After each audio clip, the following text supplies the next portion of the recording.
नमस्कार, स्वागत है आपका और आपके साथ मैं हूं आर्यस अवस्थी। दिल्ली के लाल किले से मुश्किल से 45 किलोमीटर दूर फरीदाबाद का धौज इलाका, यहीं पर फैली है 70 एकड़ में बनी अल फलाह यूनिवर्सिटी। और अब सवाल सीधा है कि क्या यह यूनिवर्सिटी शिक्षा की आड़ में आतंकवाद की सबसे बड़ी प्रयोगशाला बन चुकी है। देश हिल गया जब 3 नाम सामने आए, डॉक्टर मुजम्मिल शकील, डॉक्टर शाहीन शाहिद और डॉक्टर सज्जाद अहमद। तीनों के रिश्ते इस यूनिवर्सिटी से और तीनों पर दिल्ली ब्लास्ट जैसे आतंकी हमलों की साजिश रचने के आरोप। सोचिए, डॉक्टर का कोट पहनकर इलाज की जगह मौत बांटने का खेल खेला जा रहा था। आज 52 लोगों से पूछताछ हुई। मेडिकल कॉलेज के प्रिंसिपल से लेकर जूनियर डॉक्टरों तक 6 लोग हिरासत में हैं। फरीदाबाद की इस अल फलाह यूनिवर्सिटी का नाम अब सिर्फ एक शैक्षणिक संस्थान नहीं, बल्कि एक टेरर हब के रूप में सामने आ रहा है। ये यूनिवर्सिटी दिल्ली से कुछ ही दूरी पर 70 एकड़ जमीन पर बनी है। सोचिए, ये जमीन किसी ने सस्ती दरों पर दी थी या फिर शायद मुफ्त में, और अब वही जमीन देश के खिलाफ साजिशों का अड्डा बन चुकी है। ये वही यूनिवर्सिटी है जिसकी स्थापना 2014 में भूपेंद्र सिंह हुड्डा की सरकार ने मंजूर की थी और 2015 में यूजीसी से मान्यता भी मिल गई, यानी राजनीतिक संरक्षण भी पीछे से मिला। इस यूनिवर्सिटी के मेडिकल कॉलेज में 2019 में एमबीबीएस की शुरुआत हुई और आज यहाँ एमबीबीएस की फीस करीब 75 लाख से 1 करोड़ तक है। अब सोचिए, जहाँ एक बच्चे को पढ़ने के लिए 1 करोड़ देना पड़ता है, वहाँ के प्रोफेसर देशद्रोही निकले। जिनके हाथों में स्टेथोस्कोप होना चाहिए था, वो बारूद के साथ पकड़े गए। इस मेडिकल कॉलेज की 200 सीटों पर पढ़ने वाले बच्चों को पढ़ाने वाले ये टेरर डॉक्टर देश में बम फोड़ने की साजिश रच रहे थे।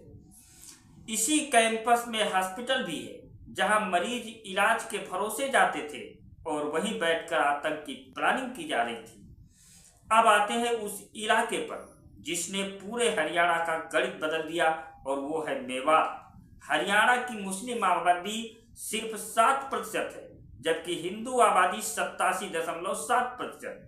लेकिन एक ऐसा जिला है नूह मेवात, जहां मुस्लिम आबादी 79% से भी ज्यादा है, और अल फलाह यूनिवर्सिटी उसी इलाके से कुछ किलोमीटर की दूरी पर है।